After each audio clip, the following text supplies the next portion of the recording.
মরিয়া উপস্থিত আছে আমার কক্রাঝার জেলার কংগ্রেস কমিটির উপসভাপতি প্রেমচন্দ্র ঝা, উপস্থিত আছে আমার কক্রাঝার জেলার ট্রেজারার জেনারেল সেক্রেটারি এডমিন বিপ্লবদেব বীর তালুকদার, ভাইস প্রেসিডেন্ট। আমি এইটোর কারণে প্রটেস্ট করি আছে, কারণ সবে নিজের জাতির নিজের দেশৰ অভিমানটো মানে। আৰু ইয়াৰ উপৰিও আমি কংগ্ৰেছ হিচাপে আজিৰ তাৰিখত কংগ্ৰেছ হ'ল ভাৰত স্বাধীন কৰা এখন পলিটিকেল পাৰ্টি। কংগ্ৰেছ হ'ল ভাৰতৰ সংবিধান জন্ম দিয়া এখন পলিটিকেল পাৰ্টি। ভীমৰাও বাবা ডক্টৰ আম্বেদকাৰে লিখা আমি পাওঁ আজিৰ তাৰিখত যে ভাৰত এখন ছ'চিয়েলিষ্ট সেকুলাৰিস্ট কান্ট্ৰি, ধৰ্ম নিৰপেক্ষ দেশ। সেইটোৰ কাৰণে যে আইডিয়া, সেইটো ধৰ্ম বিভাজন কৰা এটা আইডিয়া। আৰু 1985 চনৰ যে আসাম একৰ্ডৰ হিচাপে যে ধৰ্মক লৈ কোনো ইমপ্লিমেণ্ট কৰা আমি নামানো। সেই গতিকে আজি কংগ্ৰেছ যেহেতু গণতান্ত্ৰিক মানা, সব দেশক আমি মানাই, গতিকে আমি বিৰোধ কৰিছে। ইয়াত ধৰ্ম নিৰপেক্ষৰ বাদে আমি বেলেগ ভাবিব নোৱাৰে। আৰু আমাৰ মাজত ধৰ্ম বিভাজন কৰাটো ভাল নহয়। আৰু আমি আপোনাৰ দ্বাৰা এইটো ক'বলৈ বিচাৰিছে যে বিজেপিৰ ৰাম মন্দিৰ উদ্ঘাটনৰ ফৰ্মুলাটো ফলপ হৈছে।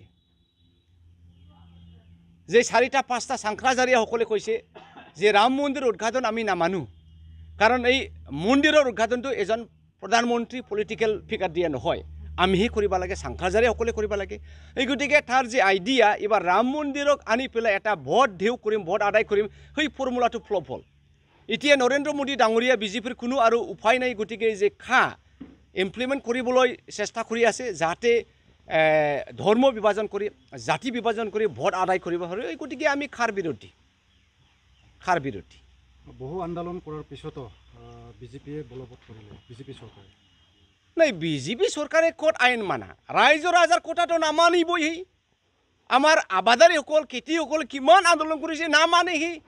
11,000 লাখ কোটি টকাৰ মাত দিব পাৰে আদানীক, কিন্তু ফাৰ্মাৰসকলৰ 2 লাখ, 2.5 লাখ, 3 লাখ এইটো মাত দিব নোৱাৰে।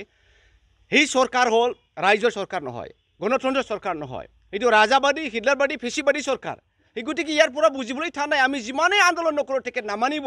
হিটলাৰী শাসন আইন উলংঘা কৰি, সংবিধান উলংঘা কৰি ইমপ্লিমেণ্ট কৰিবই যাব তেখেতসকলে। ইয়াৰ পৰা আমি বুজিবলৈ আৰু ঠান নাই যে এইবাৰ ৰাইজে বিজেপিৰ বিৰোধী আৰু ৰাইজসকলে বিজেপিক ভোট নিদিব।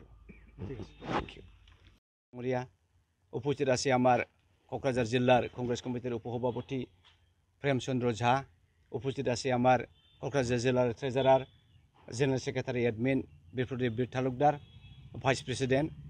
আমি এইটোৰ কাৰণে প্ৰটেষ্ট কৰি আছে, কাৰণ সবে নিজৰ জাতিৰ নিজৰ দেশৰ অভিমানটো মানে।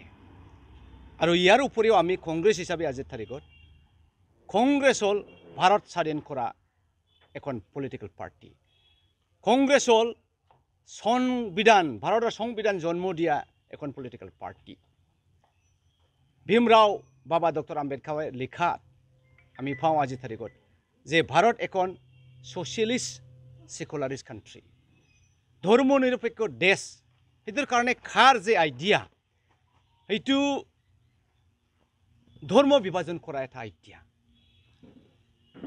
আৰু 1985 চনৰ যে আসাম একৰ্ডৰ হিচাপে যে ধৰ্মক লৈ কোনো ইমপ্লিমেণ্ট কৰা আমি নামানো।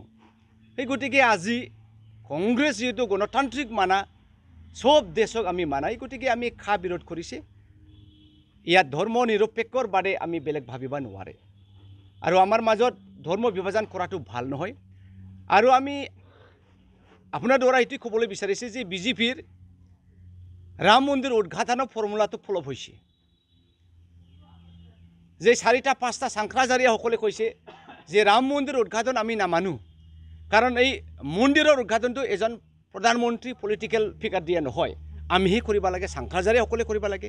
এই গতিকে তাৰ যে আইডিয়া, এবাৰ ৰাম মন্দিৰক আনি পেলাই এটা ভোট কৰিম, ভোট আদায় কৰিম, সেই ফৰ্মুলাটো ফ্লপ হ'ল।